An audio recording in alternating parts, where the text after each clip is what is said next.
Hello, everybody! If it's Wednesday, it's Warhammer, and that must mean it's time for another episode of Warhammer Weekly. Joining me, as always, is my co-host Tom. What's up, Tom? Hello, friends. Tom picked the topic today. The topic today is going to be display boards. Tom picked this because he reminded me that you got any other drinks you want to open live on air, Tom? That's really great. Let me see if I can find a bottle real quick. Rip it! Just grip it and rip it! Okay. So, Tom reminded me that in more than 5 years of doing this show, we've never once formally talked about display boards. I mean, we've obviously talked about how much I hate them. So this is a fun chance for this is what we call the KO revenge. When I sprung doing a KO revisited show on Tom, who has now turned around and I think does enjoy his KO army, though he still wishes they were different, better, etc. But I think you are enjoying playing them. Sure. There we go. See, it all worked out in the end. And I've come to love a display board when I've got a good idea. So, and that's what we're going to talk about tonight. But first, some news. And by the way, the first thing you're going to say, Tom, is Rumor Engine. You know what I don't have up on screen? Elves. I don't have a picture. Oh, wait. I think you were going to ask me what the rumor engine was. Yeah, ha, ha, ha, ha. So, and then it's actually elves that's in the box. Sorry. Yeah, sure. No, that's good. The rumor engine this week is obviously some 40k thing because new 40k is sucking up a lot of the oxygen. It's clearly all of the oxygen. Well, we thought it might suck up all the oxygen completely.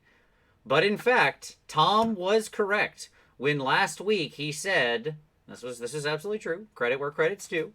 Tom said, I don't know, I think we could fit the Lumineth box in this next Sunday. Like it would be announced next Sunday.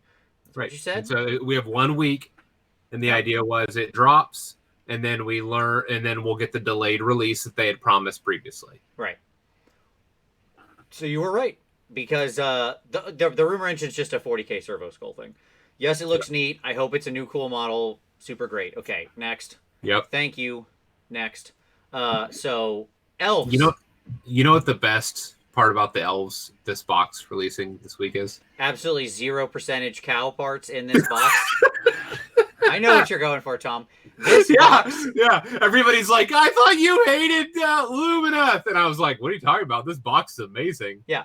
This box is what you were dreaming about when you heard about this release, right? It is. Because the funny thing about this army is how bifurcated it is for you.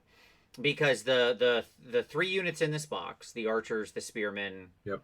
Wait, is that right? There are archers, spearmen. No, there's no archers. It's just spearmen and cav. Okay, that's right. You have to buy your archer separate. There we go. Okay, sorry. The spearmen, the cav. I mean, we'll include the archers even though they're not in the box because they're certainly Venari or whatever.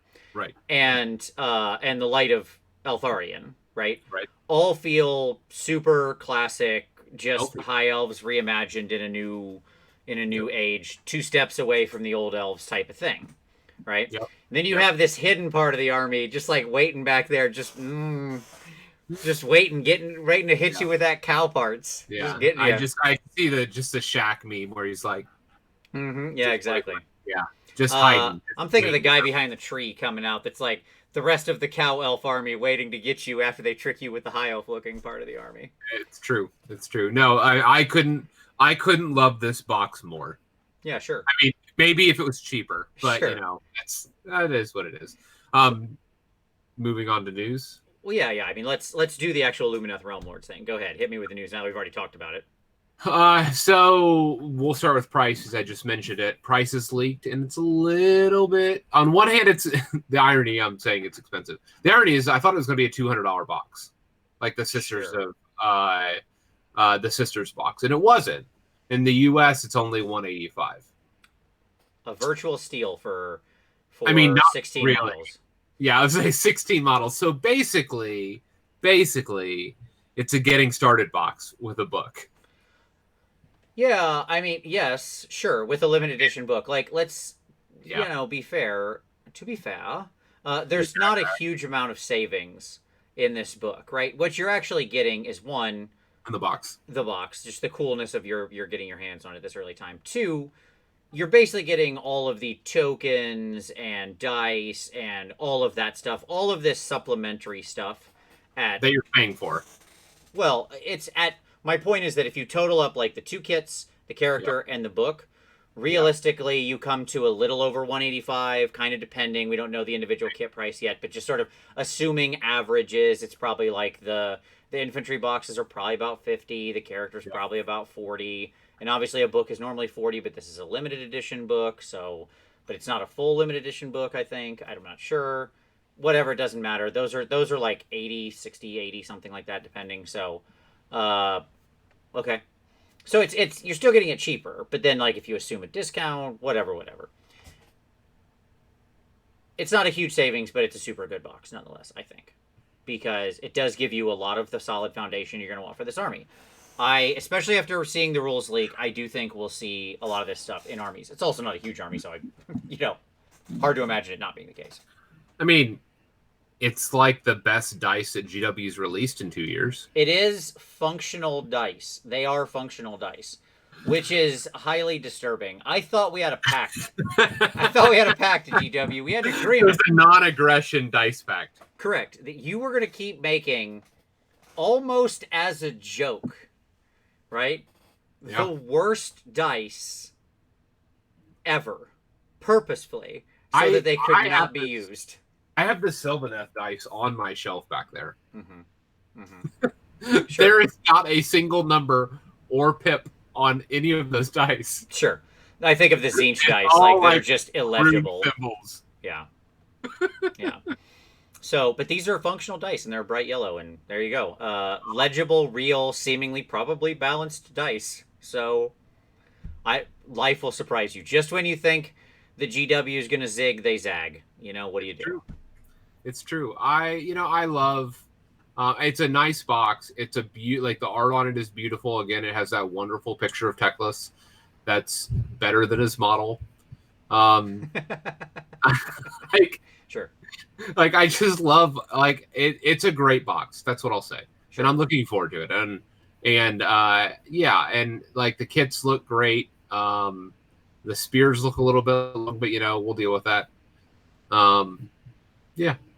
Yeah, I'm looking forward to the useful dice and the and I mean I'm not gonna lie, I love the combat gauge, like the special edition combat gauge. Of course, who doesn't want a special? Like who doesn't love combat gauges? We all know that you flex your power by having special combat gauges. That's how you actually show your power at a tournament. The more special combat gauges you have, it's true, the more powerful of a player you are. Like it's just that easy. Yep. That is why Sean and Jake of the Detroit Club are two of the most feared wargamers in the country, because they have a veritable clutch, just a prison key ring, like a 19th century prison key ring of the metal the metal combat gauges of the first edition heavy combat. Yeah. Not those flimsy $10 ones. Oh no. The elite ones. The elite ones, indeed. Yeah, so I again, as I said, I love the box. And most of the stuff that I don't love about the army is coming later, which I'm okay with. I'm not gonna lie. Sure. So I'm looking forward to it. Cool. Let's talk about rules. Let's talk about rules. You know what we're gonna do, Tom? Here's what I'm gonna do. I had this ready to go. Oh man, here we go. But now I'm gonna flip us over to the page. Wow. Just like that. Wow. Boom.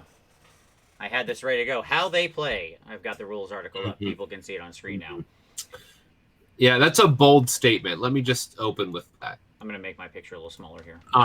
We don't know how they play. They've just given us a couple rules. Sure. I mean, I think we can infer from this I think this sentence right here, broadly, the army is a killer defensive force that excels in tackling enemy charges head-on, punishing them with deadly firepower, surprisingly durable core units. Okay. Fine, who knows how much that translates into reality, but that does communicate their intention. Right? How do they do against 20 Chaos Chariots? I mean, I guess time will tell. Right. But like how many mortal wounds can the army absorb on a charge? That's the question here. Sure. There's lots of different questions we have to answer still. I think broadly what we understand from this is that they're meant to be a counterpunch army, right? Yes. Anti-alpha... beta, sort of an anti-alpha beta strike army. Yeah. Yep. That's what it's reading as. Okay, Yeah, cool. they have a great counterpunch. Yeah, I mean, honestly, it's very much like most armies that I would like to play. So we'll just spin through these rules Yeah, real quick for people who didn't see it. Aether Quartz Reserve, every unit gets one. It's people have compared it very much to Aether Gold yeah, in the weird. KO, I can't except imagine that why. everybody gets one instead of just the units of 10 or more characters and boats. Right. So They could have slightly said more. every wizard gets one. Sure, would have been a nice trick. We'll talk about that later. And they can basically, once per phase, you can have one unit burn its Aether Quartz and do a Yeah. thing. And where the KO use Triumphs, they have special rules like Heightened Senses, +1 to hit. Okay, cool. Fair enough. Yep. Easy peasy. We had seen lightning reactions beforehand, the fight with 2 units, which again I think does work better as a defensive strike back, honestly. Yeah. Okay. Yeah. Somebody comes into you, they hit you once, and then you fight with both units back, right? Yeah. Before they get Yep. to go again. I think that's where it turns the tide. I'm fine with all these rules. I really like lightning reactions. I think this is the best interpretation of a way to make all. And they even mentioned like this is the modern take on always strikes first, a classic Warhammer rule. Yeah, great. Yeah. Like this is how it should have the always last been. 2 years of rule writing. Of course, but I love this. This is a great rule. Super good rule. We mentioned it originally. Yep. I am A+ on this rule. Yep. But now it's time to get into stuff I don't like. Here we go. Okay, so Shining. So the Venari. The Venari are the things in the elf things. The elf things. The not cow things. Yeah, that's fair. So it is the Venari are the Sentinels, the Wardens, and the Dawn Riders, right? Yep. So the Spearmen, the Bowmen, and the Cavalry. Great. Yep. Shining Company. Okay. After a Venari unit is set up, if the base of each model in the unit is touching the bases of 2 or more other models from the same unit, then that unit becomes a Shining Company. All right. Let's stop. Okay. After the unit is set up is when you check this, right? And every base has to touch 2 or more other bases from the same unit. We're all together so far, right? Great. Okay. That unit remains a Shining Company until after finishing a move, the base of each model in the unit is no longer touching the bases of 2 or more other models from the same unit, or until after removing a slain model from the unit, the bases of any remaining models in the unit are not touching the bases of 2 or more other models from the same unit. Okay, got it. Cool. So they're in a tight phalanx formation. That's what I understand you're trying to tell me. Understood. Subtract 1 from hit rolls for attacks that target a Shining Company. However, the Shining Company cannot run or charge, and models in that unit may only move 1 inch when they pile in. I hope this rule is so bad that no one ever has to use it. Because I mean, we all like -1 to hit. You know that, right? I do. I really do. But this rule is such a nightmare rule. I can't even. I don't know why this was written like this. Look, I'm not talking about power level. As per usual, I don't care about stuff like that. Okay, like it's good, it's bad, whatever. Who cares? Things are as powerful as they are. They're good, they're bad. They wanted it to be thematically play like a rank and file. I understand. I completely get it. They were trying to, like, they're trying to like jack in the rules for a sort of rank and flank stance into a game clearly not built around that foundation, okay, Sure. where people are just in clouds. So this immediately is a problem because, okay, I'm going to scan back up to this picture that we had introducing these guys. None of those guys are in Shining Company formation. Womp, womp, womp. This picture down here, nope. And every picture in the article, none of them are in that formation. I mean, I don't see any of the cav in the Flying Lotus formation. Sure. Because I want you to imagine, I mean, we know what these guys cost. We know their points because it got spoiled in the White Dwarf, right? So, like, a unit of 30 spearmen is not impossible. Oh, no, not at all. I want you to imagine moving a unit of 30 spearmen and then having to carefully check after every pile-in and everything. Again, you're only moving 1 inch when you pile in, but still, that you're always touching. There's not room for error there. Touching 2 other bases. Oh, I'm very aware. Okay. Now, sure. The only way this flies, by the by, in my mind, is if you've got either like the mini mag trays, right? Because you can you can literally get people touching on those, or Tectonic Craft Studios makes an awesome gapless tray if you like the MDF tray style.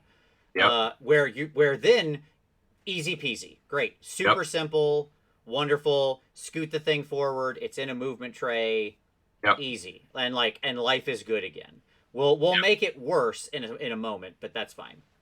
Okay. Yep. And so like as long as there's a movement tray in play, I'm fine with this. This becomes playable.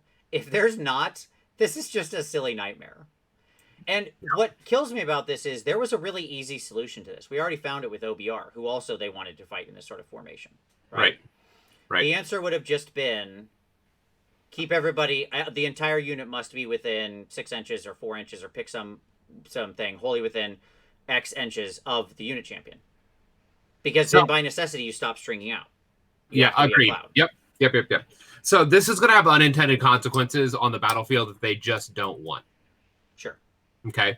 For example, let me show you. This took me all of about 17 seconds. Are you going to show an image on your screen, Tom? I am. I need to flip back over to you then. I'll bring you back up. Yep.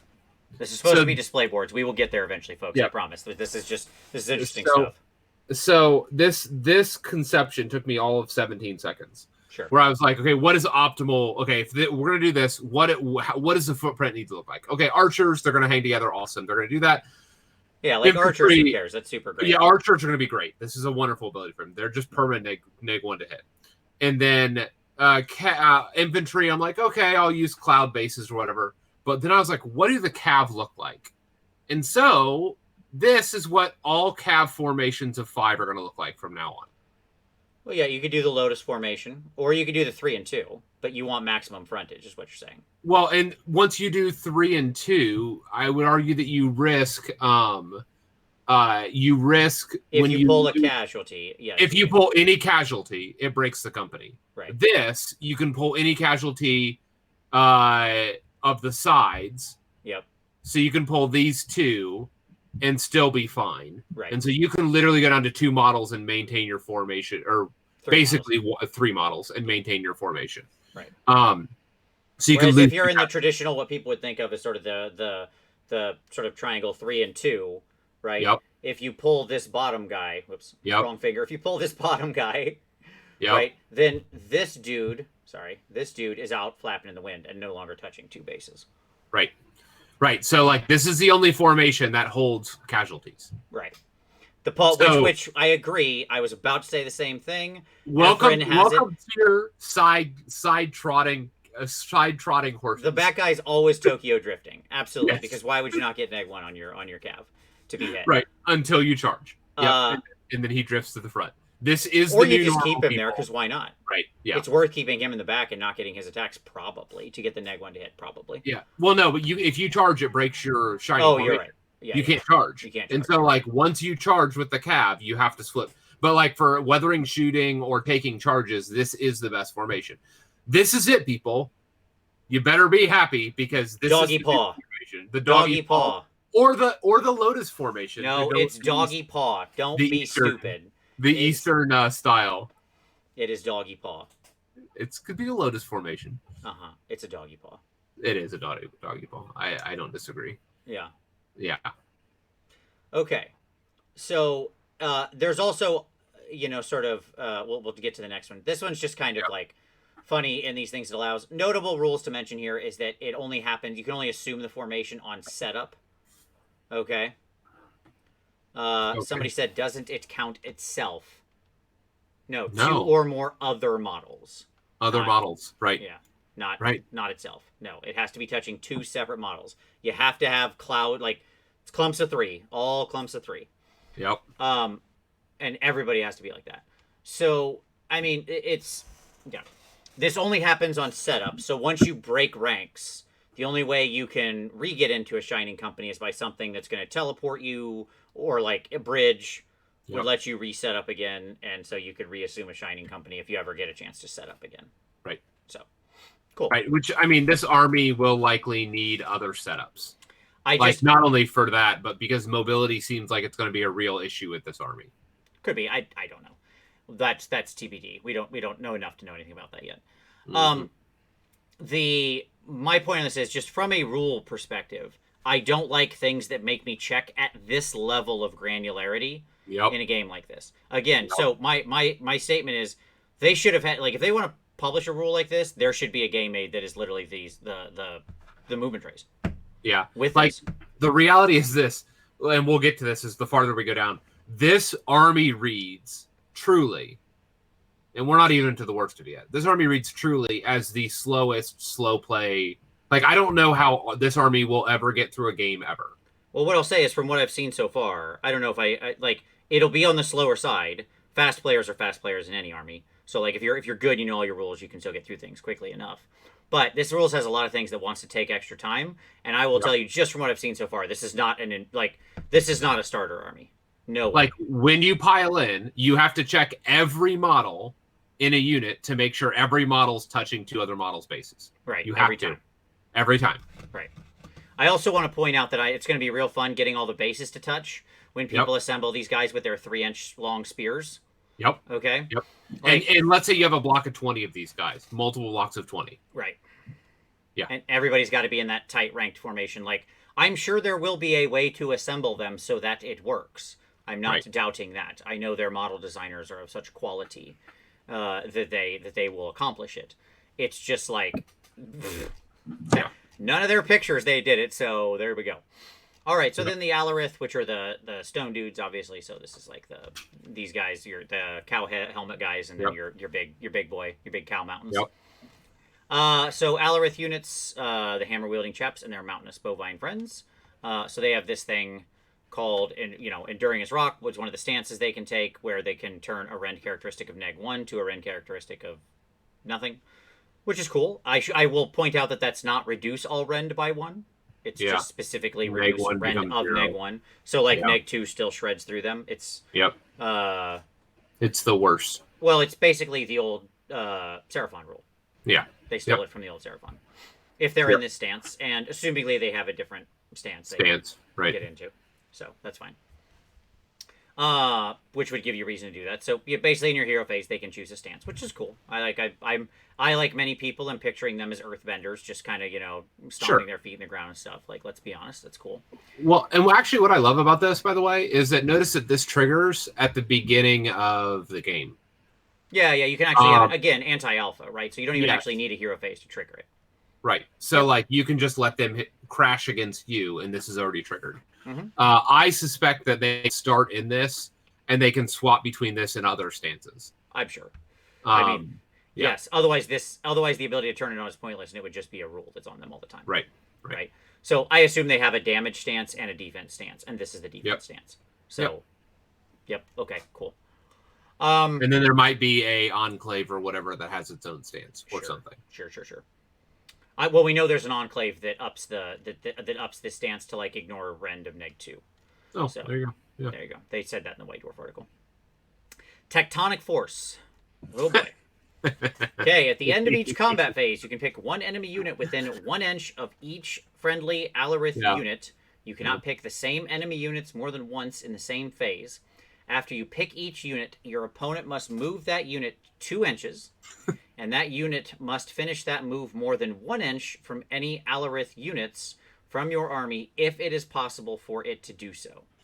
Once those enemy units have been forced to move, any friendly Alarith units that are within 3 inches of any enemy units can make a 1 inch pile-in move. So they can push them back, is the idea here. Now, so let me get this straight. So let's say combat happens. Hold on. You're gonna go straight into these things. I want to talk about intention first. Okay. Yeah.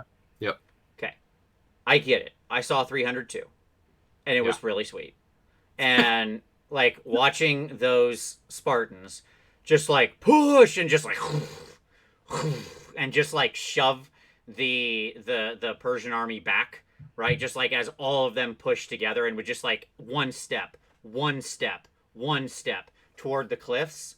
Right? Yep. Was like pretty amazing. Like that was a real amazing scene. Let's be honest, okay? Yep. And thank you, AOS coach, for going exactly where we were gonna go. Okay? Oh, wait, what? That's 1 unit, son. Yeah. But this rule has slow play written all over it. So now cool concept. Awesome. Now let's talk about the holes in it. So you mean I have to now move 120 grots to pile in, and then you move your models, and then we fight. And then at the end of combat, I have to move 120 more grots back a couple inches so that you can all move yours 1 inch. Got it. Okay, cool. Well, that's cool. if you play it straight by its sort of like how it's worded. Yes. But of course, you don't have to necessarily do that because, like, yeah, go ahead. Because of rules. Because of rules writings. Because the way that this is written is it says the entire unit has to move 2 inches. Awesome. So I move one model 2 inches. That means the unit has moved 2 inches. Right. And I move everybody else back 1 inch from the front line. Correct. Or I go, you know what? I have enough models. I'll move 2 inches and encircle your army. Sure. And swing around behind your models. Sure. And then basically get a free encircling to get more models around you. Yeah, you can sort of it's an extra almost pile in because they're going to end up having to right. And that 2 inches doesn't have to be it doesn't have to be away from them, and it doesn't have to be near the closest model. And so you can actually use this this tectonic force can actually be really bad for you because it can allow them to actually get more models on the objective and pull in other units into combat. Sure, absolutely. Like if you've got a big horde, let's take the aforementioned goblins, which are already a timing nightmare. Right? Because we already had to pile in the 60. Let's just keep it to 60. A big unit. We already had to pile in 60 grots, and we had to figure out where the netters were. You had to calculate all your bonuses. A bunch of attacks happened. I'm down to some lower number of grots now. Who knows what that number is, but probably less. But I mean, it might not be a ton less. Grots are often at like -2, -3 to be hit, so who knows, right? Yep. And then you're going to shove that unit of grots. Okay, so now I got to take my 60 grots, and what I'm going to do is I'm going to take the edges of that, and I'm going to envelop you. Yeah. Right? I'm going to stay an inch away, and I'm going to take as many of those grots, and effectively the whole unit can just move 2 more inches towards you. Grots who weren't even in this fight are now getting closer to you and closer to your objective, and I'm encircling you. Right? And then you so can I now have more models on the objective. Right. So, unless you catch somebody at the edge of an objective, which obviously there it can be potent, right? Because you could, it's not to say this won't ever have uses, because pushing somebody, they try to, let's say somebody did tag multiple units on the way in on the charge. Yeah. Okay? Yeah. You might be able to push them, if they only, how many times have you gotten another unit in combat where you've sort of only got them, an inch in? It might be the case that by their push, if they're smart about how they pile in and remove casualties, right? They have to think 4 steps ahead here because they have to move the Alara Stoneguard guy around so he's at that unit so that they have to finish an inch away from that dude and then technically drag themselves out of combat with that other unit that they just barely got. It is possible, but it is some 4-dimensional chess you've got to play here. Because if your idea is, I'll just push them away from another unit, no. I'll just encircle you more is what's going to happen. Right. I'm going to take those 60 grots and swarm you. You just gave me another 2/3 of an effectiveness pile in. Yep. Yeah, or heaven forbid you do it to ghosts, and they just drift through you because their move is fly. Yes, but you couldn't do it on these guys because it's a 32-inch base, so they're too big on the base. They couldn't get up over the top of you and still be an inch away. Oh, they have to be an inch away. That's true. Yep, that's true. But they could still encircle. So, yep. Sure. That's a good call.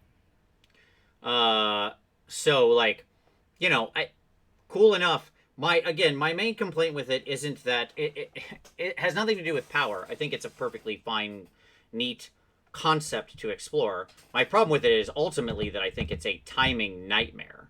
That it is going to lead to just slow play-a-thon. As we now play this game where I'm trying to get the maximum benefit out of my 2-inch move. That you just granted me, right? And you were setting up so carefully in the charge and in the pile-in or whatever happened before this. Every move you had, right? Where you were trying to get yourself so carefully aligned to execute the push, and then my pile-in was so carefully aligned so that I'll be able to spread all over the place, knowing you could do this, right? And it could be the case where we both spend so much time pre-prepping for it that by the time it comes to the end of the phase, they just decide not to do it because it's not going to be any benefit to them. So now we just wasted all of that pre-plan time literally for nothing. On something that didn't actually happen. Right. Yeah. Like I said, this army between... Oh, and we can keep going. Sure. So there's that craziness. And then I'll just mention this. It's at the bottom of the article, but it should be worth mentioning that we'll come back to the I mean, the they sub have. factions here. It's fine. Like, I don't really want to cover the sub factions because this doesn't tell us enough about them. Like, But we can use this as a launching pad to talk about. there is one thing I want to talk about here, and it's in this guy. Yeah, I know. Yeah. What I was going to say, just briefly, just to round this off about the slow play potential and the problematic nature of playing this army. What that is, in my mind, is the fact that also every unit is a wizard. So welcome to long hero phases. Because so you also have ultra army, spellcasters. By definition, has long hero phases because everybody's a spellcaster. Right. Everybody's going to try to cast a spell. You've got a lot of potent, powerful spellcasters probably in there as well, because you've got Teclis and the Stone Mage and the other person. You've got hero phase stances, you're assuming, right? Yep. You've got all these different things you're going to be doing in the hero phase, undoubtedly, right? Yep. Because there will be, by the way, there'll be Aether Quartz things for casters you can do in the hero phase too. Yep. Right. Yep. Oh yeah. Yeah. I'm sure there will. Because they get a share of Aether Quartz, so like there's going to be magic type bonusy stuff there too. So the number of choice points you're going to have in your hero phase is going to be long. Yeah, it'll be Zinch-like. Right. So you'll play I firmly believe that. Long hero phase. Your shooting phase is probably relatively quick in the army as it's concepted. You grab a bunch of archers and you fire. Like, okay, that's cool. Easy enough. Cool. 30 inches. Don't need to check line of sight, probably. Yeah. Who knows? Like I'm sure they'll have good bows, and that's cool. I don't mind that at all. Yeah. And then you'll have a very long combat and pylon phase, and that kind of stuff. And then you'll have the post-combat watch other people scoot around the board phase. And yes, as somebody mentioned, this army, if you can get Darkfire Demon Rift off against this army, which is somewhat suspect given that Teclis is probably going to, I'm guessing, often be on the other side of the table. Yeah, and he'll probably have auto unbinds. Sure, like, where he just goes, no, I don't want that, no. And so, like, but assuming you could get a Darkfire Demon Rift off, yes, it will rip through this army, especially if they are light on mortal wounds. Even if he has the hyper, countering ability, no, more stock in that spell bottle. Absolutely, for the KO. For KO, spell in a bottle and Darkfire Demon Rift is a big win for this army, yes. Yes. Okay, so let's talk about why we think command abilities, generic command abilities that were introduced last time, are going away with the new GHB. Yeah, we talked about this months ago. With I remember at least KO. It was probably earlier. It was probably Ogres, where we talked about how there's a bunch of redundant, like the redundant abilities that we saw crop up with Gloomspite gets with the Spider Commander and his reroll charges ability. We saw that start to crop up in more and more armies, and we called, I don't remember if it was Ogres or if it was... well, Slaves has it, KO has it. There's a lot of duplicate of the base command abilities, yes. Right, and a lot of questions were like, what's up with this? Why are these such worthless abilities when we can do this generically? And the answer is probably because we're not going to be able to always do it generically. Right. And so that's what Vince wanted to talk about. So take it away, Vince. No problem. So strike in unison right here. You can use this command ability in your shooting phase or in the combat phase. If you do so, pick one friendly Ilathia Venari unit with 2 or more models. You can reroll hit rolls of 1 for that unit. So exempting the with 2 or more models, right? Yeah. Okay. Yeah. This is just a in fact, because of that, as a matter of fact, it is straight worse than the current GHB generic. Not true. Not true on 2 accounts, my friend. Okay. You ready for this? I'm ready. The first is that there's no trigger as to when you can use this. So you can roll your hit rolls and decide if you want to spend that command point. Super fair. You're right. I forgot. Yep. It's just because it just says in the shooting or combat phase. Yes. You can roll your attack rolls and you'd be like, I got 7 ones. That's a command point. 2, there's 3 reasons. 2, there's no range to this. True. Well, so as it's listed right here. But again, listed right here. This is clearly not a cut and paste from the book. Right. So, sure. Again, as it's listed right here, there's no range. Sure. So, like, if you have any general on the board, they could potentially trigger this, or any hero on the board, they could potentially trigger this for any unit, potentially. That's point number 2. Point number 3, we have a vent plate situation here, because that reroll 1s never goes away. Right. You just do it now. You just reroll. For 1 forever. That command point just granted reroll 1s to hit. Congratulations. You have it for the rest of the game in every phase. Again, this may not be the final form of the text, but as this is written, there are 3 there are 3 ways that this is better than the generic ability. Indeed. In one way, it's worse. In one way, it's worse. So it does make me wonder, though, because this feels like such a duplicate of the base command ability, if those are just going to go away, right? Oh, hey, what's up, Miniac? Let's see. Do the points in the GHB 2019 change often? So the answer is twice a year. They change during every 6 months. There are points adjustments. There is a winter FAQ, and then in the General's Handbook itself, there is a gaming book. Yeah. What tends to change is usually pretty minimal. That is to say, it's usually like most armies remain basically intact, and they always list exactly what has been changed. Like they have clear identifiers of what's been changed in either publishing, and you can always find the most current points like for free in the app if you have the General's Handbook or whatever, because it'll show when you like pick a unit in the little Warhammer AOS app. You can just pick that and then flip and then add it to your army. And when you flip over to show the profile, it'll show the points there. And that gets updated almost immediately. So, like, that little Warhammer AOS app is what I use for all my points because it's just right there. So. Yeah, and on average, the armies that will see the largest adjustments are those that were released between 3 to 5 months prior. Sure. The ones that are sort of need the quick adjustment. Because if it was released more than 6 months prior, then it's had at least one round of points adjustments. And most of them are always like fine tuning.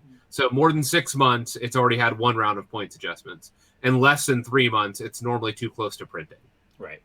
So the answer is yes, twice a year, but it's pretty minimal, and you can always find the current points in the app. Those that are most likely to be adjusted are in this round, hypothetically, would be KO, Zinch, and Seraphon. Although because we haven't had an active competitive scene because of COVID, who knows? Who knows? All right. So, anyways, that's these guys. I mean, I don't want to dig too deep into that. I just want to talk about the rules, things that we normally don't dig into pre-rules like this, but there were just some such like game design elements that were jumping out at me. Mm-hmm.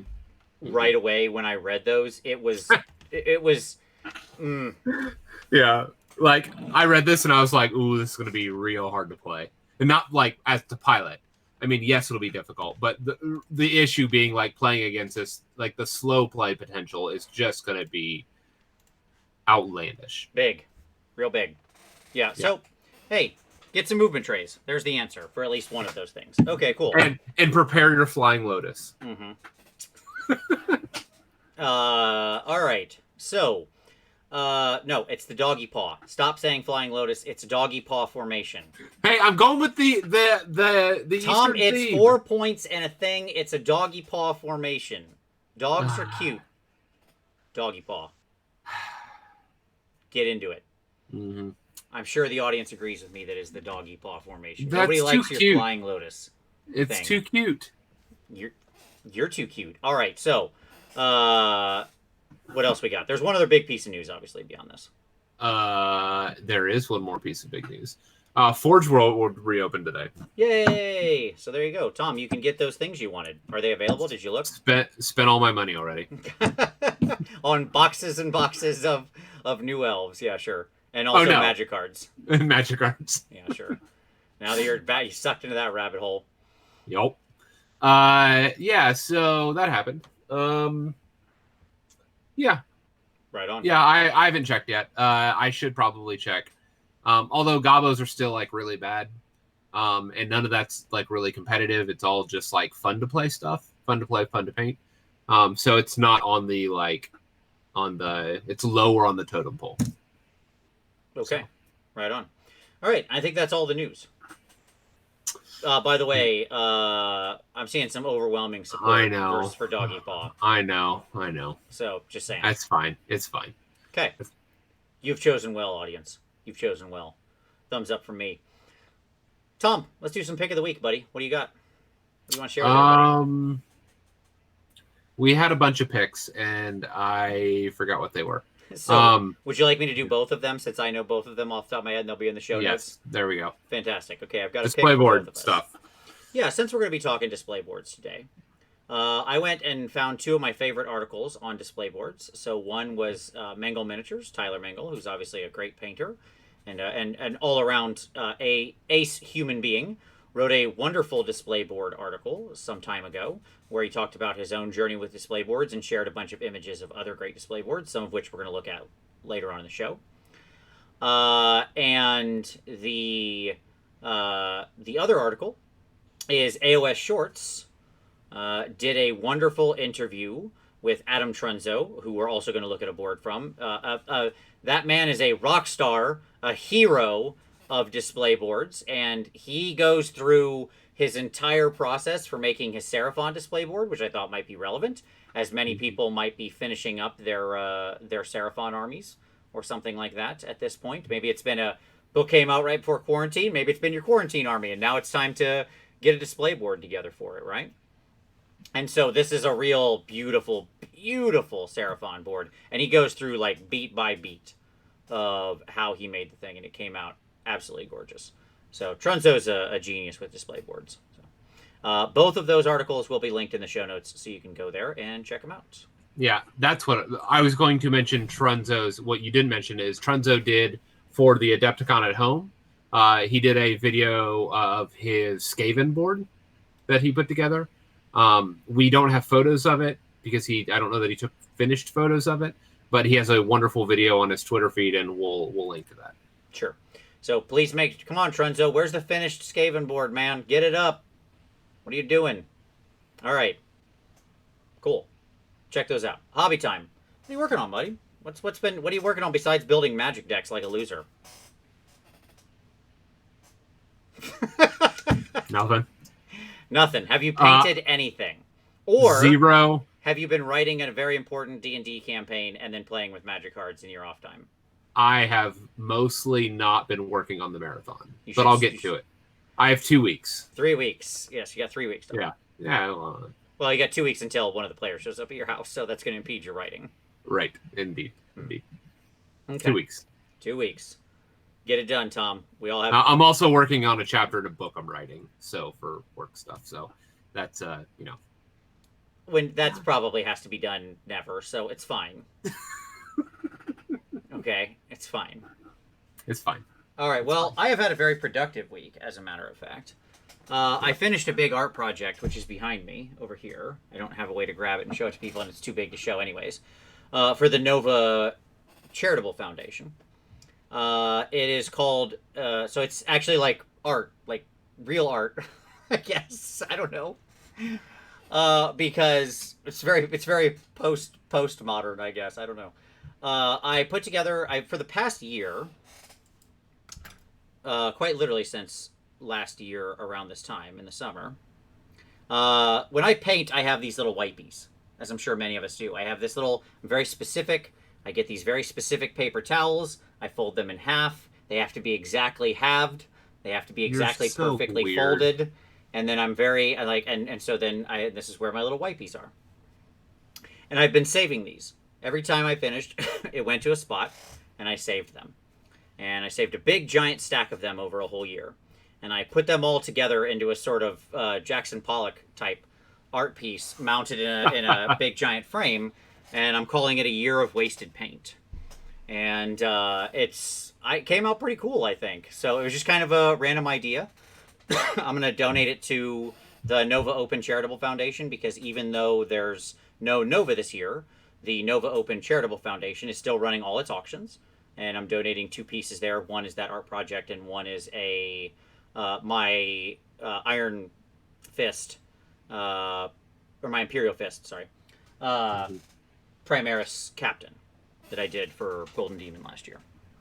So I'm going to donate both of those, and you'll be able to bid on them. So there you go.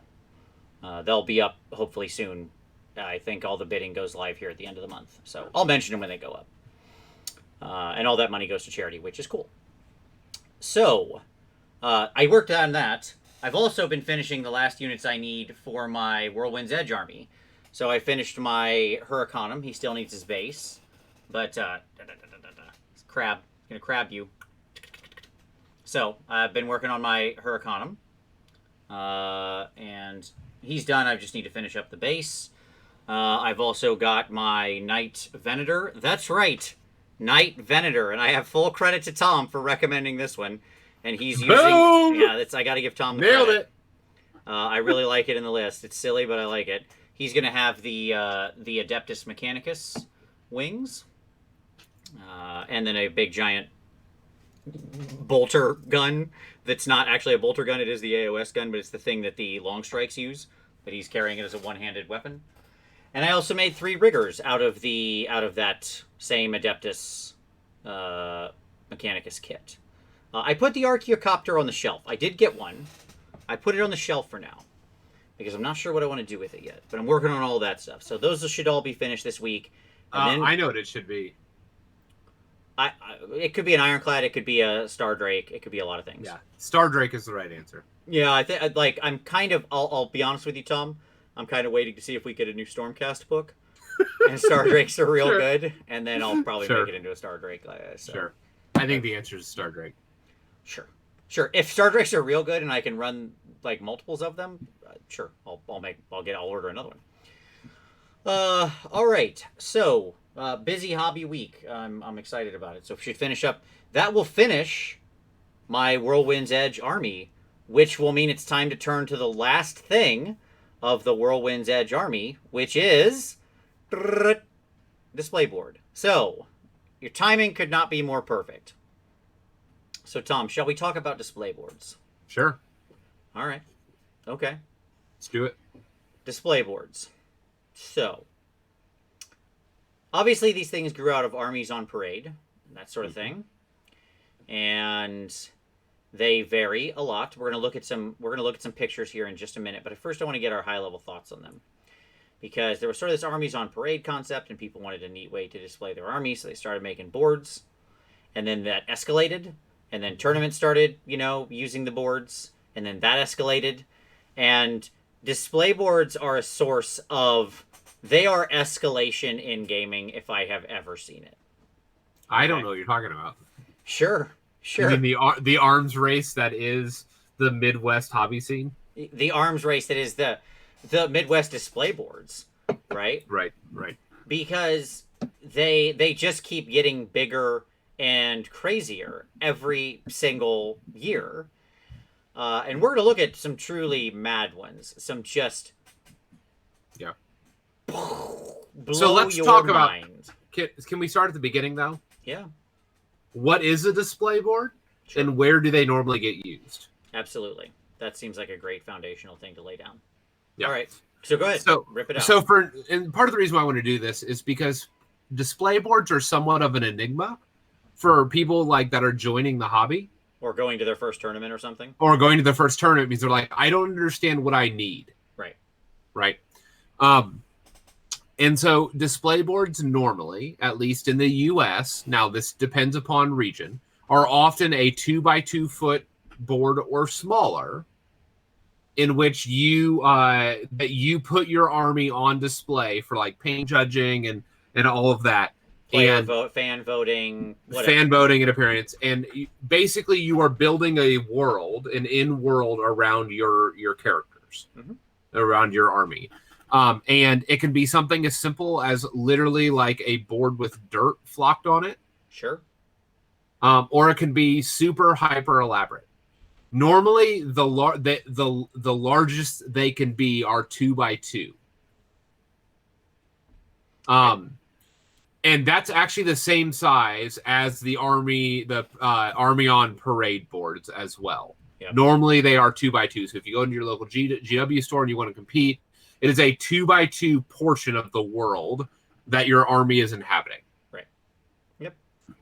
Yes. Which is the size of a... So your common things you will see people use are, 1, Realm of Battle boards, because those are 2x2. So if people had those, that's an easy one. That's a panel. Like a panel. Yep. One of the panels of a Realm of Battle board, which is 2x2.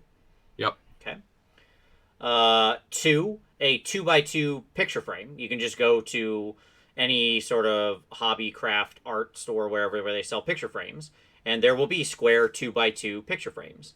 Yep. And you just take that thing and then you literally just lay a bunch, you glue a bunch of dirt and other stuff, in the middle there or build it up or some way. You want to just kind of you'll generally want to reinforce or something like that, the glass, or take the glass out or whatever. Sometimes people do, sometimes people don't. Depends on what you're doing. But that's then the set space. Or finally, and I have a visual example ready to go. Or you can go to your hardware store. Yep. And you can buy this, which is a look at that, it just looks like it disappeared. Which is a 2x2 thing of compressed insulation. Pink foam is what it's often called. Yep. And they come in exactly 2x2 sections. Right. I normally get like a Hardy backer board that I mount the foam on, where Vince just does the foam base. No, I will often usually actually go get a 2x2 of MDF and use it as the base. Oh, like MDF, yes. Yeah. Because you can also get just pressed, or what? Not MDF. I'm sorry, it's the wrong thing to say. I think I get a 2x2 of chipboard. Like that's the right thing to say. Yes. Yeah. That's the right thing. Sorry. Yep. And I'll that's actually like solid, as it were, and then I lay the foam on top of that. Yes. Yep. Which also gives the advantage that you can drill little handles in it or something on the side if you have a piece of wood, because the foam won't take that, right? Yep. And so those are kind of the base elements of the space. 2x2 usually tends to be the space. Some people, some tournaments don't set that. Some tournaments go crazier. Some tournaments don't have official limits. Yes, MDF does work as well. I mentioned it, but I mentioned it in the wrong context. Absolutely. Yep. So there's lots of different sort of elements you can use on it. Yeah, and so what and it doesn't have to be 2x2. Oftentimes it'll be smaller, especially if you're traveling. Yes, sure. That's very common. Like a lot of people do smaller because they want a board that will fit in their luggage, especially if they're flying. And so the escalation of board sizes is a real issue if you're traveling by air. It's a real issue because you just can't compete in that space in the same way without like a very careful like board that can assemble and disassemble very intentionally. Right. But it doesn't have to be the full 4 or the 2x2. I've seen a lot of people do like 1x2s before, or some variation of those dimensions. You often want to have it you want it to cohere to the army that you're putting it on. Right. Yep. Would that be an accurate statement, Vince? Yeah, and we'll go through because like we'll do some visual references here because then I think that'll really get everybody in the spot. So that's the basics of boards. Is that it is what your army is being judged on for like painting. Like it's often part of your painting score, but not all of it in any stretch of the imagination. So don't spend, like the idea is like you're not having to like create a display quality paint job on the board like to the degree that you're doing miniatures. But yeah. I agree with Hooves. It gets much easier if you just use your private jet. That's a good point. That's well good said, call. Hooves. Yeah. All right. Yep. I think the best way to actually set this up is to just look through some boards. Yeah. I have another quick little visual reference I'll show in person here. Okay. Uh-oh. Then we'll go to pictures. I have pictures after this. I just didn't have a picture of this dumb thing and it wasn't worth a picture.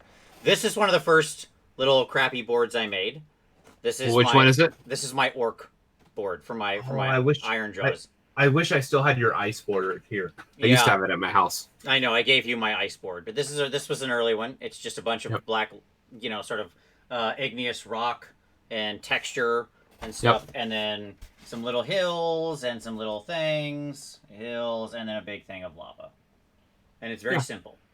And this was easy enough to travel with, right? Yep. Okay. But now let's look at the real stuff. So I'm actually Tom. So this is an excellent example, by the way. Vince's board is an excellent example of like a simple board. Right. Yep. Absolutely. Yep. And now let's do some craziness. Okay. So we're gonna start with you, Tom.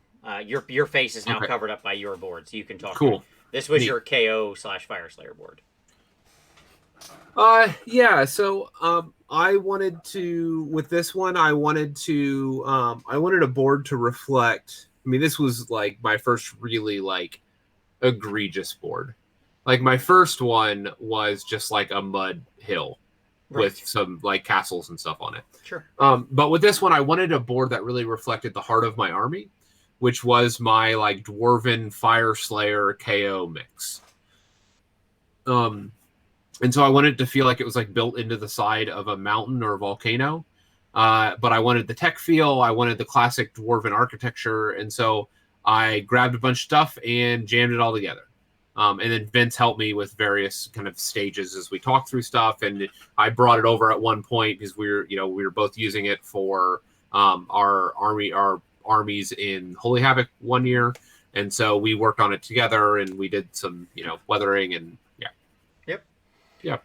And I think that it'll be important to talk about the various elements you can use. So we already mentioned the pink foam, which is obviously what most of this stuff is in the back that's built up, right? Yeah. That is literally like just like layers of pink foam glued together. Yep.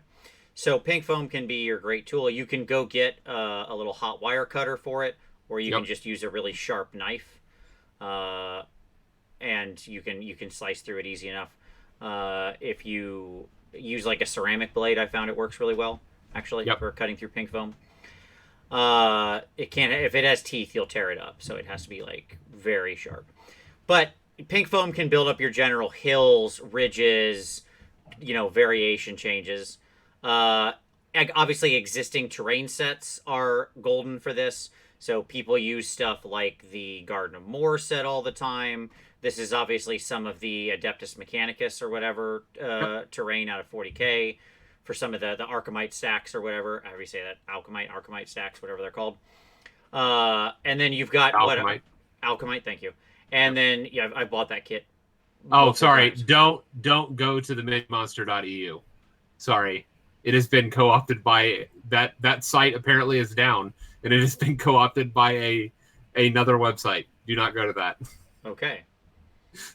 What is this now? I don't know. Is this a comment? Sorry, I had shared with everybody a link. The company Mini Monster Terrain is what you're looking for. Anyways, so somebody bought an adjacent site and did bad things. Got it. They did, yes. Okay, cool. So obviously the existing terrain kits that you get out there, Azurite Ruins and all that stuff, those are all golden for things to use. As well, I think you have some 3D printed stuff, or like, where did your castle, your little dwarven statues come? I know like Dark Fantastic Mills is that where some of this came from? Yeah. So no, actually, so this one, everything that is dwarfy is from this minimonsters.eu that I just linked. Okay. Go to this site, and that one. So these pillars and the dwarven statues. What you can't see underneath, like in between the statues, is a dwarven gate. There's a skull that's in the middle where the lava's pouring out of. And then also now the castle keep, all of that is from that terrain site. Mm-hmm. And so those are all kind of like resin casted pieces. And then the actual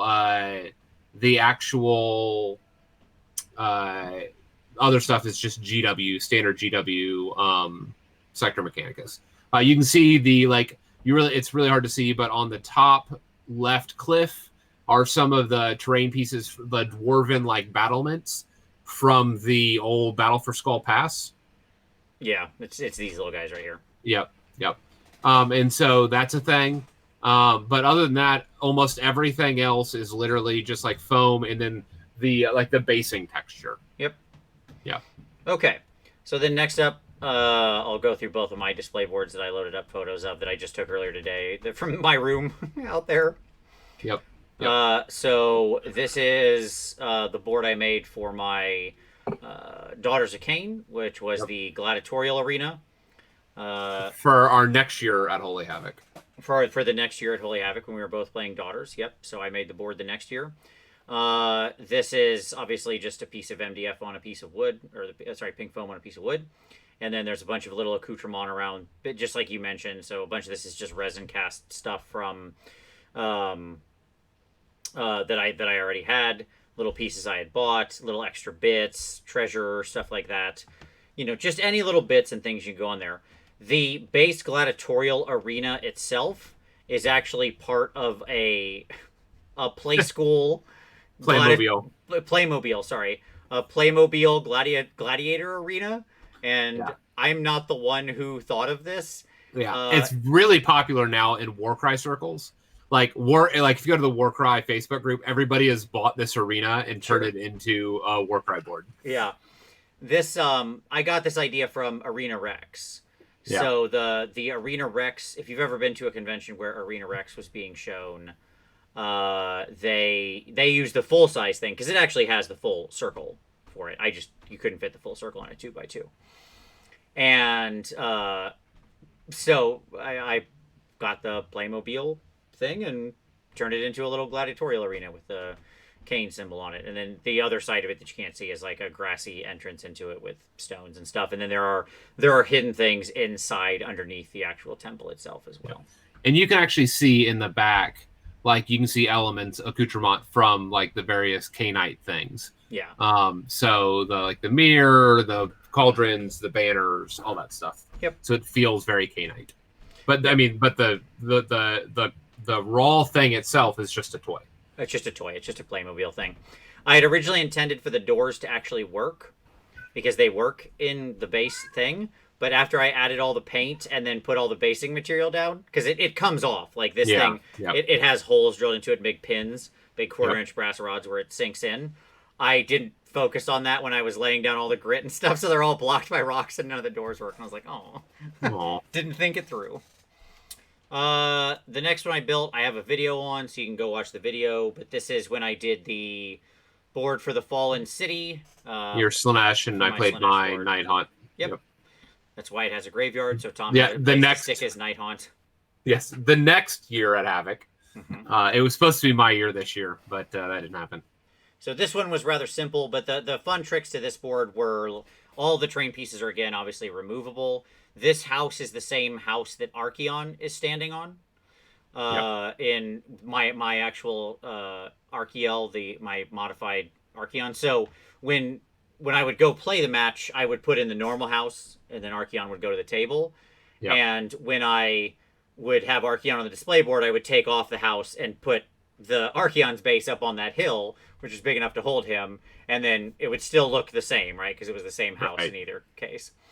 The little piece on the back would come off for the Fane of Slanesh and stuff like that, where they built it in place and things like that. And yes, all of the little stones are painted individually. Yes. That is every one of those stones are free-handed. Mm-hmm. Every single one. Every single one. Yep. That took a long time for not much effort, because I don't like this display board very much. But do you know why I don't like it? Sure. Why? I mean, I don't like it, so why don't you like it? It's too symmetrical. Sure, it is. That part of the thing is I wanted it to be a city, right? This is one of the things that we'll talk about in general with display boards. Yeah. Most display boards you look at feature ruins, because ruins and nature are way easier. Okay? It's true. Doing random bits of outside nature or ruins are way easier than doing a formal city. Yep. Okay? Yep. And cities are so tough.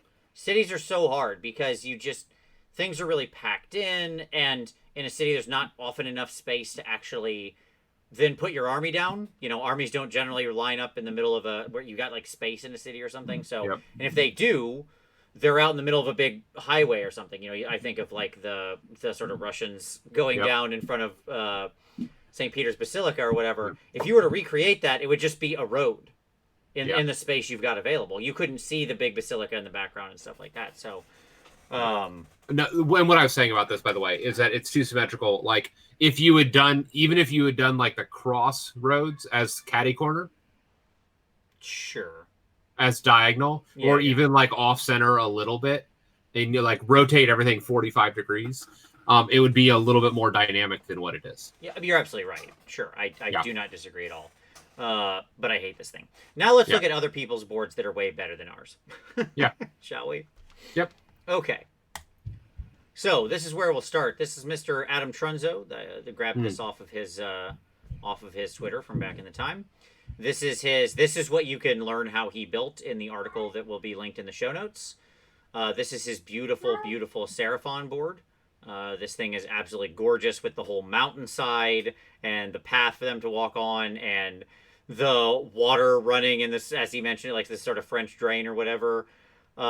This thing it's a stunner. And as you can see, he cut a little path, a little hidden path in the mountains where the little skinky doos are all coming down.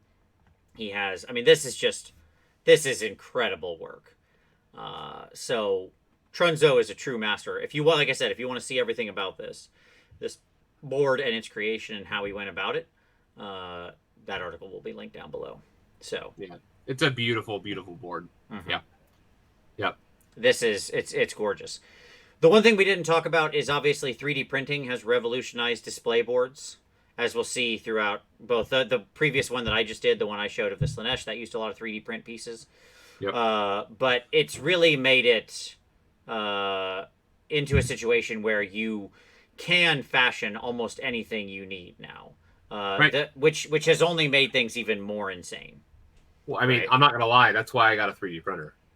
Well, not just for boards, but for terrain building, which gives me the ability to build anything that I want to build or Sure. that I want to imagine. Yeah.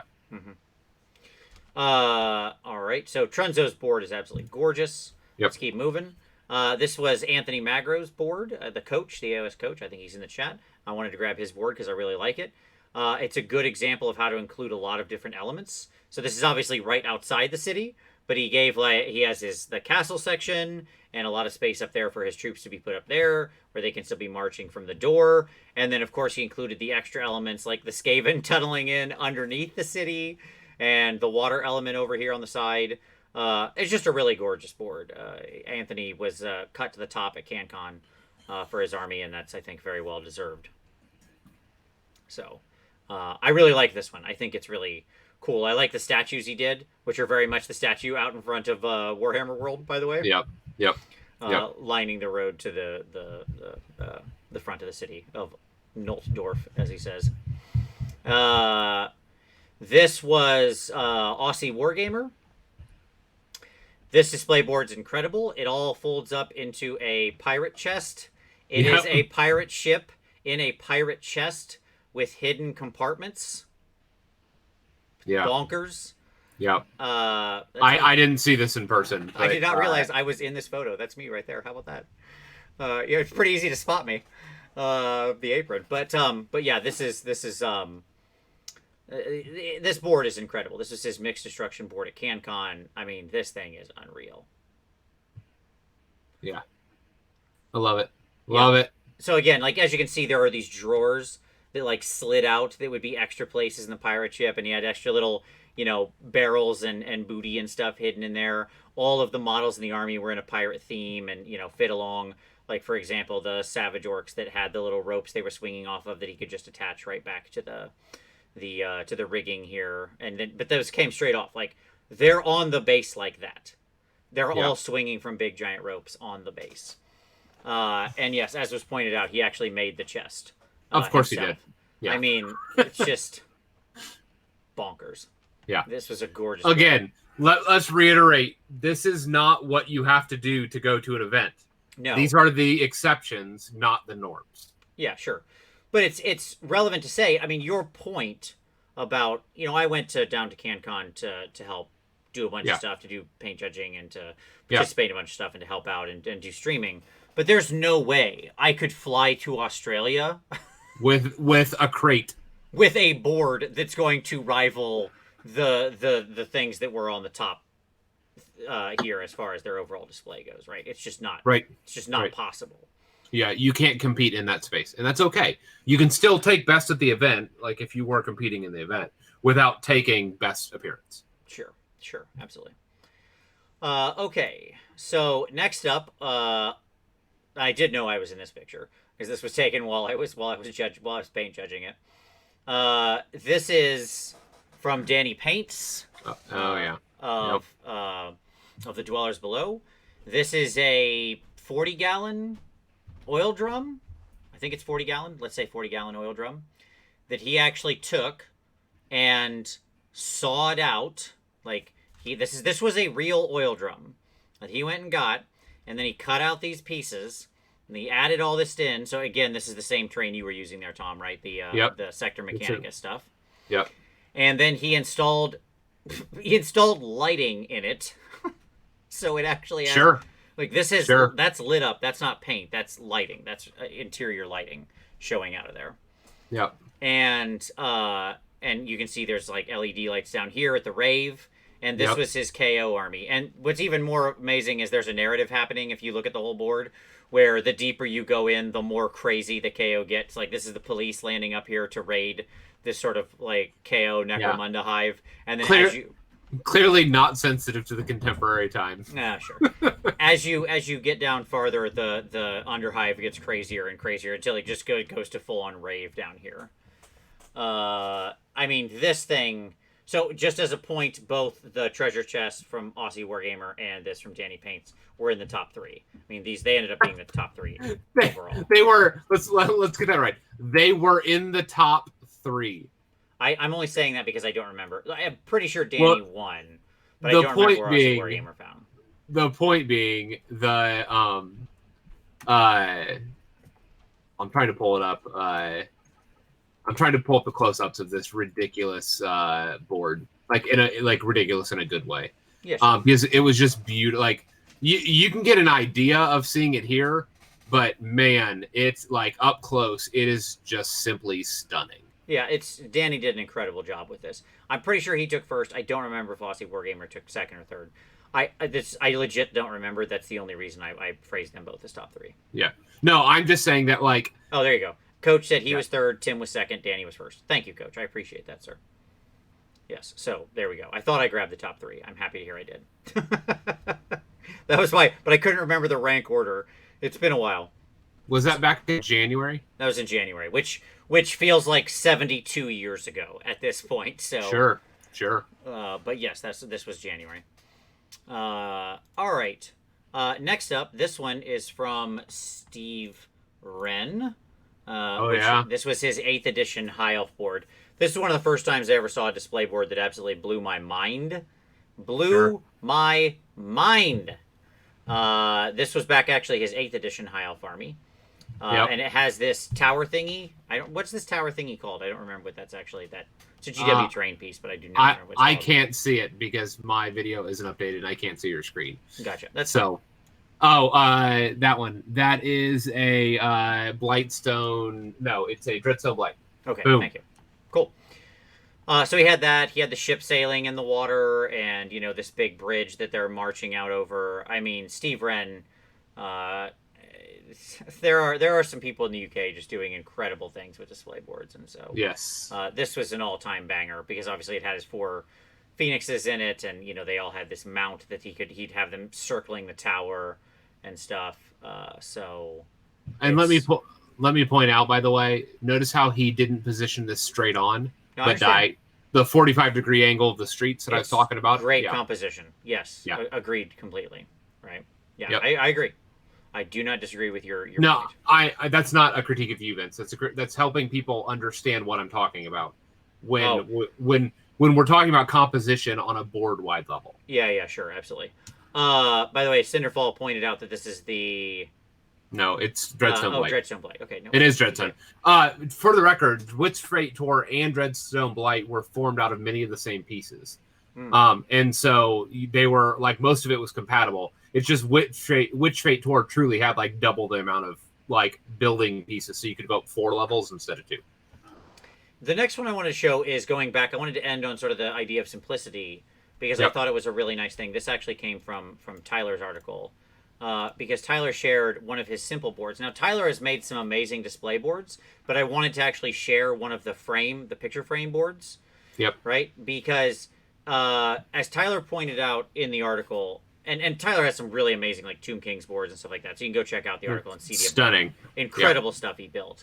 But I wanted to show this because he had this challenge where he was using a different army for the Vanguard event, the 1K, effectively, right? Yep.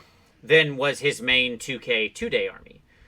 And he didn't want to build an insane full-size display board for something he was probably going to use once in a 1K event with his Nurgle, right? Because he only had 1K of Nurgle, and so, he wanted to keep it simple.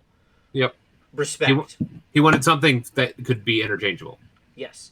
Functional, but good. And so he made this Nurgle board. And it's not to say that this is bad. It's not. It's still got a lot of really nice touches. The little bubbling ooze that's all around the thing with the big giant popping bubbles, and it's still got some verticality to it and things like that, but lots of space for his 1K army. It's smaller than the full 2x2. It was easy for him to move table to table, because often these are also used to move your army around between tables. Yep. People often like just pick up their board and walk it around. Right. Obviously not the oil drums and stuff like that. No. No. He did not lug the oil drum around. That thing was heavy as all get out. But I thought this was because we showed a lot of really some of the most incredible boards I've seen from events across the years, and there are a lot more that I didn't include here. I just tried to grab a nice selection. But I don't want to make people think that that's sort of the bar, because it's not. You can have a nice, simple display board. I'm going to put these back down, Tom. Your face is going to come back on screen here. Yep. Okay. So, you can have a nice board, and it doesn't have to be something insane. I'm going to answer. Tristan, I'm going to answer your question real quick.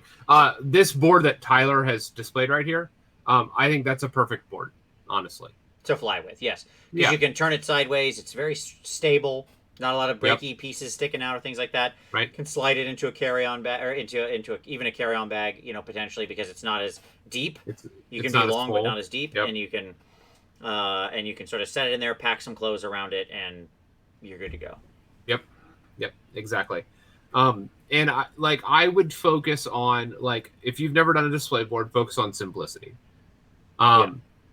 Focus on, like an 18 by 24 inch. Don't do the full 24 by 24. Or even a 12 by 24 or a 12 by 20 or whatever, right? 12 by 18, whatever your army fits on. Right. And put some dirt down, put some grass tufts, glue a couple skulls in there. If you're really ambitious, like put a little terrain piece or something. Yep. And call it done. It doesn't need to be extravagant. It just needs to feel like that's where your army lives. Right. Oftentimes, you'll want to make it feel like it matches your basing scheme. That's always been a rule of mine. So, like, with the Sisters' army, as they're all on the cobblestones because they're invading a city, I did the cobblestones there for their board. The daughters were all in that same sort of broken terrain, or that marble, right? That kind of thing. That you couldn't see, but the whole outside of the place was in marble. The interior of the arena and stuff was all that marble. The orcs, as simple as that silly display board was that I held up, they were all on lava type bases like that. That was my Ironjaw's army, was on those type of lava bases, right? Yep. So you can go fully extravagant, but what's notable here is that I think this is, and obviously there's all sorts of great resources out there. Like go watch, Mel the Terrain Tutor and stuff like that. He's going to walk you through. He has a couple different video series about him making display boards for other people. Yep. I highly recommend those. He made like a Frosty Snow Fortress display board video series that was truly incredible. Obviously, Mel is, again, one of the greatest humans alive, so, obviously go support him. But this engages a whole different set of skills than what we normally do when we're painting and modeling, right? Because this is a craft project. As much, it's much more technical, technician, crafty, whatever. You can grab lots of stuff and use lots of different things. Like saving random junk is what I often do for display boards, right? Because you can have all sorts of different little things that might be of use. Broken bits of terrain or random discarded things that you might not have thought would have a purpose on any model. Boom, suddenly they're perfect for just accoutrement on a display board. I actually have like bad prints from my printer. Yeah, sure. Like failed prints, and I'm like, oh, that's the footprint of a building. I'm gonna save that one. Right. Right. Like, and just, like I could put it down, clump a bunch of dirt over it, put some rubble and rocks, and done. Yeah, absolutely.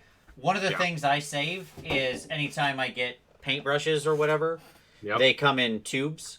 So you always get tubes whenever you have sort of nice paintbrushes. I always save all those tubes because those end up being really good stand-ins for pipes and piping on display boards. If you need pipes, leaky pipes or anything like that, you can just melt the end of it or cut the end of it or something like that. Just all sorts of little things you can repurpose. in a big way. These are longer projects. You do need to set aside a fair amount of time. I think in all these cases, these have taken me at least a couple weeks. And when we say longer projects, it's not because like it takes a long time to paint, but it's often because like letting all the like the spackling or the texturing and all that stuff to dry just takes time. Right. Sometimes days. Right. Yep. Yeah, your best friend when you're working on a display board, other than the pink foam, is going to be something like this. Glad I have this right at hand. Your DAP, your basically your drywall paste. Yep. There's lots of lightweight spackling. You know, your spackling putty. You're going to use this because you can't just cut the foam often and then call that done. You need to putty over that so you're hiding the layers of separation and stuff like that. Deciding to make a display board often requires a trip to the hardware store. Yeah, exactly. It's not a hobby store. You're no longer at the hobby store with the display boards. Right. You're almost always the hardware store. You know, it's so funny. I love like, and it like doing display boards invokes an entirely different set of skills. Right. Than painting. And so like, I see display boards as an invitation to fun, into an imagination, because there's just, you know, truly your imagination is the limit here. Sure. Yeah, and I mean, I'm well known as a display board hater, okay? Oh, yeah. Vince hates display boards. I do. I genuinely do. But it's because I hate the arms race of necessity around it. Partially because what I want to be doing is always competing when I take my army in a paint and appearance space. That's why I go to a tournament, one of the reasons, right? Yeah. I'm not really aiming to win anything on generalship. That's not my goal, right? Right. But I always feel this sword of Damocles after I've spent all these months and months and months and painting models, hundreds of hours on the models, that now I've got to make this freaking board, right? Right. That has to like live up to the models. Right. And at the same time, like it has to be like, because if you like, it depends on what kind of how do I want to say this nicely? Depends on what area of appearance that you're wanting to compete in. Because if you want to, big display boards will make a big difference in things like fan voting. Huge difference. Yes. The bigger your display board in general, the more positive reception it will get in fan voting. Sure. I don't know that I've ever been to no, I can't say that. Let's say most events that I've taken my KO display board to, I've won fan voting. Like when there was fan voting, most of them have won. The thing about it that drives me crazy is the arms race of it. I love seeing all this work, okay, that's put into it. Yeah. But unless I have a real... Part of the problem is it's not where my passion is. It is often the case, right? That's the challenge. And I love paint terrain. Sure, I get it. I get it. I don't love painting terrain, and I don't love these sorts of craft projects generally. Right. And I do have a strong passion for painting models, obviously. Yep. But the board has to be something that is like a lightning strike idea, right? Yeah. Like your Whirlwind's Edge board. Sure, like the Whirlwind's Edge board, which admittedly is a lightning strike idea. Yes. And you're excited about it, aren't you? I am legitimately excited about it, Tom, yes. Do everybody hear that? Everybody hear that? Vince is excited about his board project he's working on right now. I am. Well, I will be. I'm not working on it at the moment. I got to finish up these last 3 units, and then I'll be working on it. That's fair. Mm-hmm. But yes. And, it's going to be insane. Like, because that's where we're at. So it's just, you've got to go insane with it. Yeah. You go big or go home. By the way, Coach, I foresaw that with my KO board, and it is exactly 2x2x2. For how tall it is as well. Yes, it is. Sure. It is. I mean, what I would say is this: there are lots of opportunities here to play in spaces, and to try new things.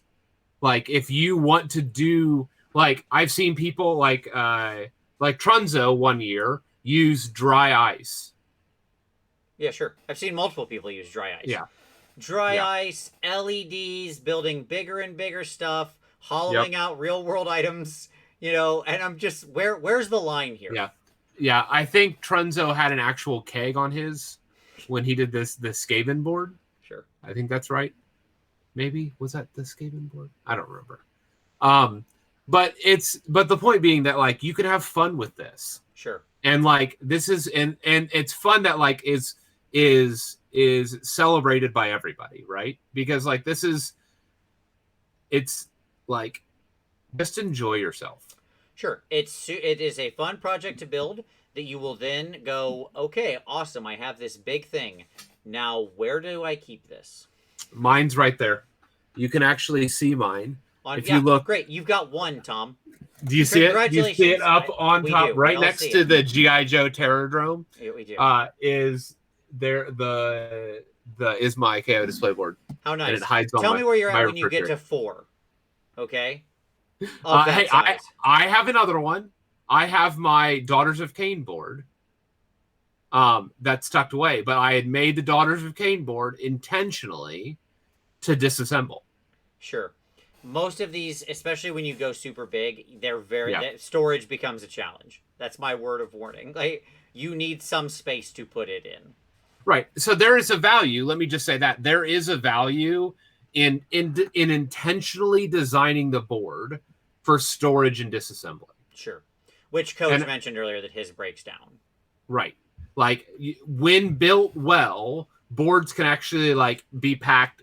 Very elaborate boards. I think Martin Orlando's does this. Very elaborate boards can be packed into a suitcase. Sure. If you make everything sort of modular in a way that it can be put back together. Yep. Yes. Yep. And I've seen like some boards that Trunzo has built actually have hinges on them. So they fold up and can snap together. So like a suitcase. So there are lots of different ways that this can be done. Sure. Yeah. Overall, it is a different sort of project that will be a worthwhile respite if you feel the grind of working on your army and your models. Right. So yeah, somebody had said so build part of a terrain board to play on. Yes, and you can actually do that in a couple different ways, right? So like my dwarf board, I can just play Necromunda on it. Sure. Like it's a 2x2 section of a world that's 3D, that's interactive, that has ladders and lava and it's like it is built to literally just play on. And the intent, by the way, of that board was to do 6 sections like that. And I actually have a second section that was supposed to be for like my Fire Slayers when I was going to take them this year. That is literally it abuts up to that section. That is another part. So I would have a 24 by 48. Adam Trunzo is in the chat, and he just said it's very satisfying to build a display board, then cut it in half with a bandsaw. I would imagine. There you go. I would certainly imagine that would be highly satisfying, because yes, some of those things. I mean, if they get too big and ridiculous, look, if you're hollowing out a 40-gallon drum once a year, okay, you're just going to get to the point after a few years. You understand what I'm saying? If you're doing projects on that scale, I'm not saying you're literally making a new oil drum every year, right? Where you're just, I don't have a place for this. Yeah. Okay. So. Well, I think what he was alluding to is the fact that like he builds his board and then it's for I think the board that he built hinges on, he built it and then cut it in half. Gotcha. I think that's probably what he was alluding to there. But what I would say is that like I know for me, I have another like mountain-sized board that I'm planning. Right? Like something that rivals my obviously KO for your board. Lumineth Realm Lords, because you got to have the mountain. So you can have all your giant mountain guys. Not them. Because what's going to happen, Tom, is the big mountain goat guys are going to be really, really good, and you're going to be playing them. No, what's going to happen? No, if they're good, that's fine. They're just earth elementals now. That's really easy to solve. I am excited for you to be piloting cow mountains. Super easy for me to build Spirit of the Earth or Spirit of the Mountain. Done. That's a pile of rocks. But I mean, what I would say is that no, but like, so I have different like settings, right? Of like what I'm, and like, let me just say this: when I build an army, for me, concepting out the board is part of building the army itself. So yeah, it's like, not usually the case for me. And that's fine. It doesn't have to. Although I will say this: I know with your Tempest Eye, I know what you've settled on. Not your Whirlwind's Edge. I know what you've settled on. I also remember the concept you had before that. And I don't want to spoil what your idea was, but what I'll say, Vince, is that like both of those were compelling and both of those were motivating for you. Yeah, I don't think I moved off of the original idea completely. It's Okay. still gonna have that original that what you're talking about, that element you're talking about, is yeah. still gonna be there. Okay, That's not good. going away. Wonderful. Good, Yeah. wonderful. No, My just point. that new piece is gonna be integrated. Got it. Okay, that's fair. Man, that's going to be complex. You all don't that say, Tom. Like I said, this is what we got to do now. So fine. The arms race. We've all gonna have nuclear weapons, so let's just arm up.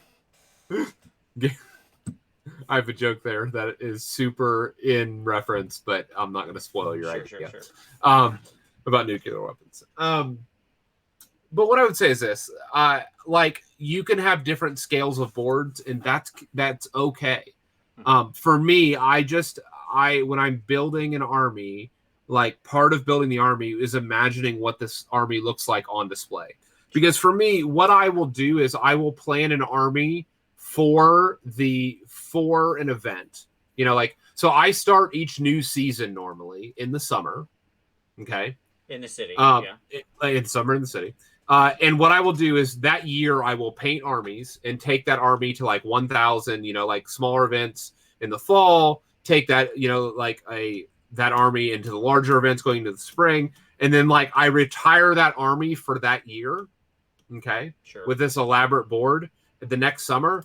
And then now for the armies on parade, which happens at GW stores in October, I now have a full army and a beautiful display board ready to compete. Sure.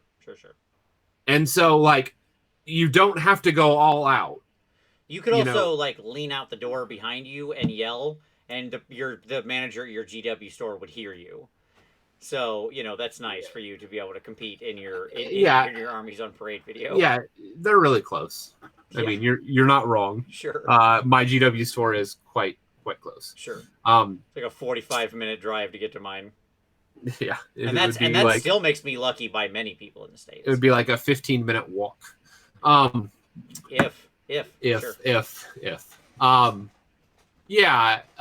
But yeah. So what I'm saying though is that these boards that you're making for your events, you can also compete with at the armies on parade. Yeah. I think you made a good point of these things can double, and I want to drill in on this real quick. Yeah. These things can double. Yes, they're slightly the wrong size. Who cares? They can double as really excellent Warcry boards and Kill Team boards and Necromunda boards and stuff like that. So, and the fact that they might be slightly misaligned, like, oh, instead of 22 by 30, it's 24 by 24 or whatever. By the way, many events you might go to don't have the 2x2 restriction, so you could always build it to be exactly 22 by 30 or something. You totally could. Yeah. And I think that's actually the redemption for it. Now that they've made so many skirmish games that are out there between Necromunda, Kill Team, Warcry, where you want to have really cool boards with verticality and interesting terrain and stuff like that, I think that's actually the redemption of them, because that gives them a full life. The nightmare for me is somebody who thinks they have to make a big board for the one event they're going to go to in that year. They pour a lot of time and effort into it for it to be judged on that board for 1 hour, for 5 minutes by a judge that I come around and look at it, right? That's actually its purpose. Right. All of that work has gone into the 5 minutes I'm sitting there staring at your board, plus the other 45 minutes is being judged by everybody else there, right? Yep. And then they have nothing to do with it. They get home and they're like, okay, now what? What do I do with this thing? But the fact that you could repurpose it as a Warcry, Kill Team, Necromunda board actually vastly increases the value of these things to me. Vastly. Yeah. Because now it's just a cool play space for another game. And excellent. You saying that makes me want to just build boards at Warcry dimensions for now on. Right. I mean, because it's not that much different. No, it's really not. So, And I mean, I don't think that any TO would really throw a fit. I've never seen, honestly, even at tournaments where I've seen them say display board should be 2x2, I've seen Yeah. people show up with slightly different sized boards, and Yeah. I've never seen a TO be like, "Get that out of here, get it out of the room." You know, as long as you're not showing up with what they're trying to stop is somebody showing up with 4 or 5 or some 6-foot monstrosity or something. Right. Yeah, they're truly trying to slow down the escalation, the arms race. Yeah. But what I would say is that that it's interesting now that I think about this. If we do in the AOS community go to the new board sizes, it was pointed out that the new 40K board is 4 kill team boards together. 6. Oh, is it 6? Yeah. 6 kill team 22 boards. by 30. So okay. 2, 2, 2. That should be right? I think that's right. Whatever. I believe it's 6 kill team boards. 30. It couldn't be. Because it's 60 by 44 now, right? Yeah. That's 4. I don't know, math. Maybe it is, yeah. Maybe it's 4. But the point being that, like, that may be the direction we're headed. Sure. Right? Like, that you just think about building boards in such a space that you could just turn it into kill team, or for us 4 cry boards. So, something to think about. Absolutely. All right, anything else we want to say on this topic? I mean, my advice is, whether you're building it or you're thinking about it, because it's a neat thing to have at the finish of an army project, because you want to use it for armies on parade, because you want to take it to a tournament. Whatever, I do think people should give this a try. That's even with me saying I don't like them. Okay? They are fun when you've got a cool idea. And they are relaxing to work on. It's so low stress. Because you just get to be playing with paste and sand and, you're getting out rattle cans. And it's just, it's not working on a tiny model where you're like, trying to get that little, It's not that. This is getting out like a big brush and you're doing some big old dry brushing and you're slapping some homemade wash on it or whatever. You're going nuts with the airbrush. You're just gluing things around that look cool. Like, it is so much more of a kind of lighthearted project. Yes, absolutely. Of just pure childhood fun, like when you just used to make craft projects. For me, it calls back to like elementary school art class. Yeah, absolutely. Yes. If you're a fan of Community, who doesn't love dioramas, right? It's just just make some dioramas. There you go. Sure. Yeah. I think we mentioned everything that was critical with it. We talked about the pink foam, MDF, little chipboard base for it. You can give handles on the side. Talked about DAP.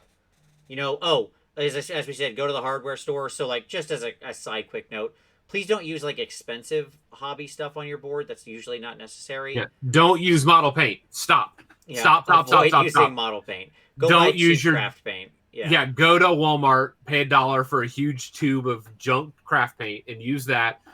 For, like, my base coating on my boards, I buy paint samples. Sure. Like, of, like, house paint, like wall paint. Sure. Like the little bins of, like, paint samples, which are like $3 or $5 or whatever, of any color I could ever ask them to match, right? And I'll just usually go nuts with rattle cans. Or you can do rattle start cans. Getting into rattle can art where I'm laying down a primer and then I'm just getting other colors and like working the other colors with the rattle can, like you see people doing with rattle can art. That's usually where I start. Obviously your airbrush can be a tool. I will say I do tend to still use normal washes, but you can obviously make your own cheaper. You can just make a wash out of some like Liquitex flow improver. If you're going to use sand and grit and stuff like that, don't go buy the expensive little tiny packages that get sold in basing kits.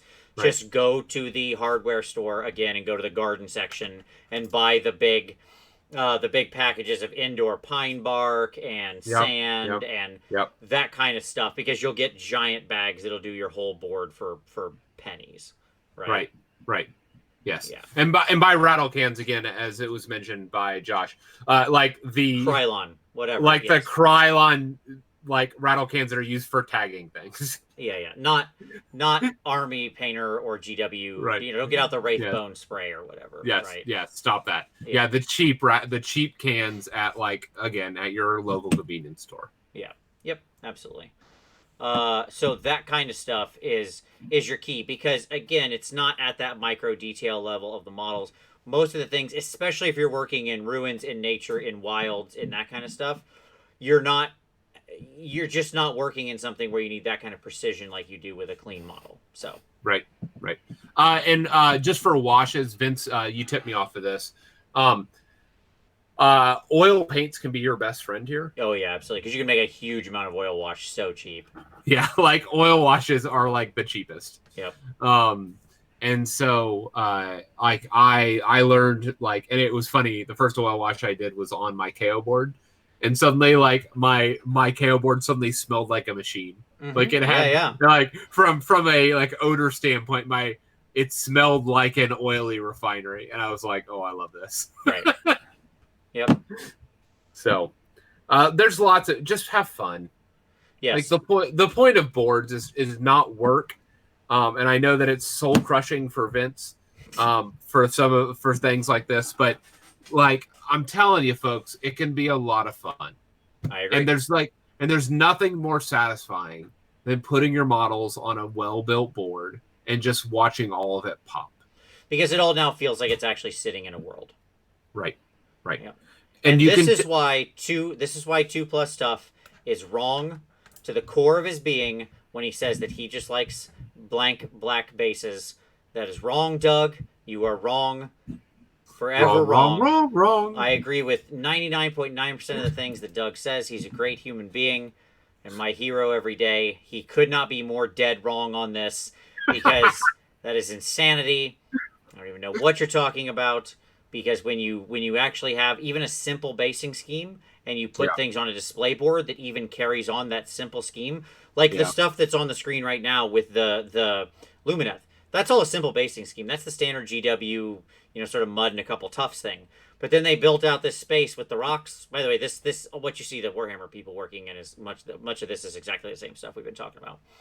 Yep. And they built this out, and the army sitting on a similar ground as to what it looks like it was based on. It suddenly looks incredible.